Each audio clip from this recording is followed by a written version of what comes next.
Hello दोस्तों, welcome back to Shivangi पाठशाला। और आज हम रामचरण शर्मा की जो एनसीईआरटी की बुक है, जो कि हिस्ट्री में जीएस पेपर 1 के एंशिएंट हिस्ट्री के लिए बहुत इंपॉर्टेंट है।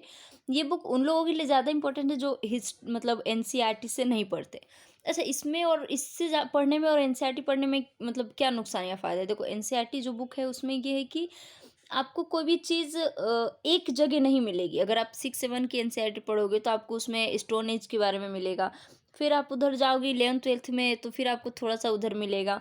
आप जैसे देखो, हड़प्पा सिविलाइजेशन 6 में दिया हुआ है, 6 के बाद 7 में नहीं दिया, 8 में नहीं दिया, 11th में सीधे दिया हुआ है। तो आप अगर चाहो कि आपको नोट्स बनाने हो या आप किसी क्वेश्चन का आंसर ढूँढने का चाहो, तो आपको एनसीईआरटी में बहुत कॉम्प्लिकेटेड हो जाता है।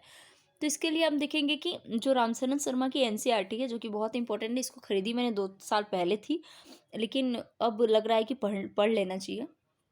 हम लोग पढ़ाकू स्टूडेंट हैं, तो हम इसके बारे में डिस्कस करेंगे। ये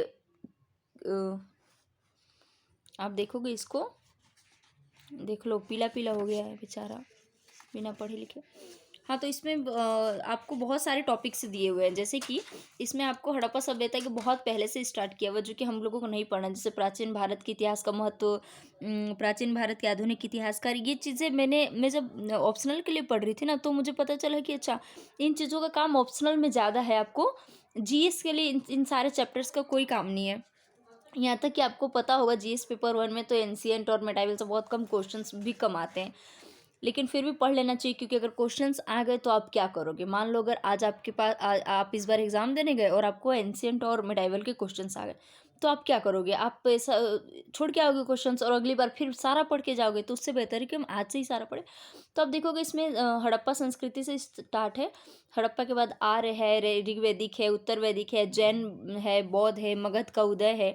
फिर आपने सिकंदर यानी मकदूनिया का, जो उसको कहा जाता था, सिकंदर का भी आक्रमण है।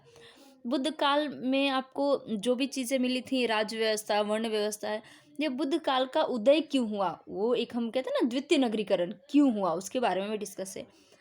व्यापार बहुत ही स्ट्रांग होने लगी थी, आप देखोगे बुद्ध के समय में, तो उसके बारे में भी है।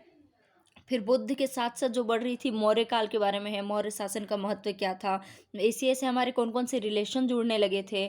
सतवाहन के बारे में है, सुदूर दक्षिण दक्षिण का जो इतिहास है, उसका उद्गम कैसे हुआ, वो स्टार्ट कैसे हुआ, उन सारी चीज़ों के बारे में है। शिल्प वाणिज्य का शहरी विकास, गुप्त साम्राज्य का उदय और विकास।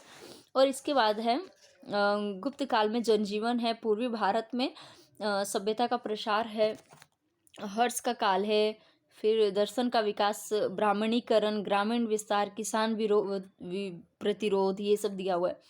एशियाई देशों के साथ सांस्कृतिक महत्व, प्राचीन काल से मध्यकाल, सामाजिक परिवर्तन का अनुरूप, विज्ञान और सभ्यता की विरासत। ये जो 4-5 टॉपिक है ना, ये क्या होता है कि आपको कभी ऐसे ये सारे टॉपिक्स को क्या करता है, किसी न किसी टॉपिक से जोड़ के पूछा जाता है। ठीक, जैसे कि आपसे पूछ देगा कि ये इसी टॉपिक को ले लो, चारवाक और उनके जीवन का भौतिक विचार है, या उनका दर्शन क्या था, इन सारी चीज़ों को पूछ देगा। हमसे पूरा पूछ देगा कि पूरे एंशिएंट हिस्ट्री में एशियाई देशों के साथ जो सांस्कृतिक संबंध हमारा जुड़ा है एंशिएंट हिस्ट्री में, उसके बारे में डिस्कस करें, तो आपको वो बताना पड़ेगा। तो ये बुक मुझे इसलिए अच्छी लगी क्योंकि इसमें सारी चीज़ें आपको एक साथ दी हुई हैं, आपको भटकना नहीं पड़ेगा एनसीईआरटी की तरह। तो मैं प्रीफर करूँगी, अगर आप पढ़ना चाहें तो आप इसको पढ़ें, इट्स गुड। और आपको मतलब फ़ायदा ही है, नुकसान तो नहीं होगा। और सबसे बड़ी बात है कि हमें एंशिएंट हिस्ट्री छोड़नी तो है नहीं, पढ़नी है ही सही।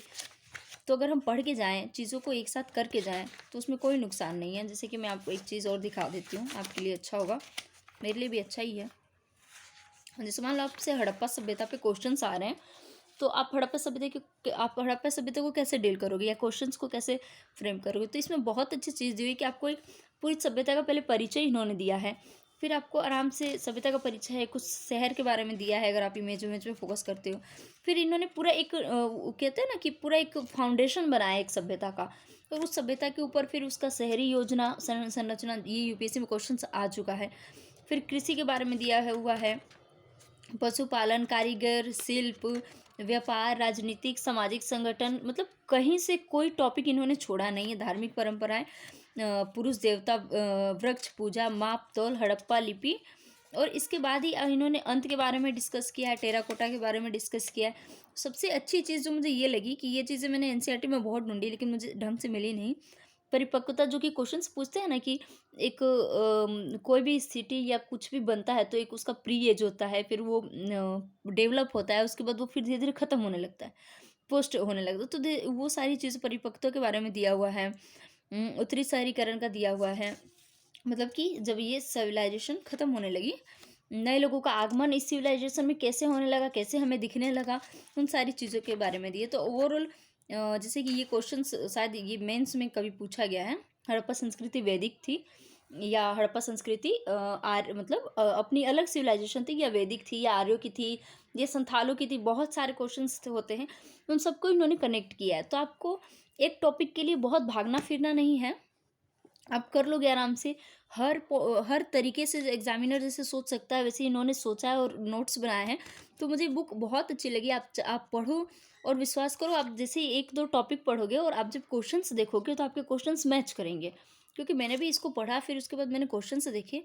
कोई भी बुक वो पढ़ने से कोई फ़ायदा नहीं है जैसे क्वेश्चंस मैच नहीं करे, तो क्वेश्चंस मैच करेंगे तो आपको एक रीडिंग, दो रीडिंग, तीन रीडिंग में आप समझ लोगे कि हाँ इसे कैसे पढ़ना है। तो आज के लिए इतना ही। Thank you. जय हिंद। मेरे चैनल को सब्सक्राइब कीजिए, लाइक कीजिए, रामचरण शर्मा को पढ़ते रहिए और यूपीएससी क्रैक करते रहिए।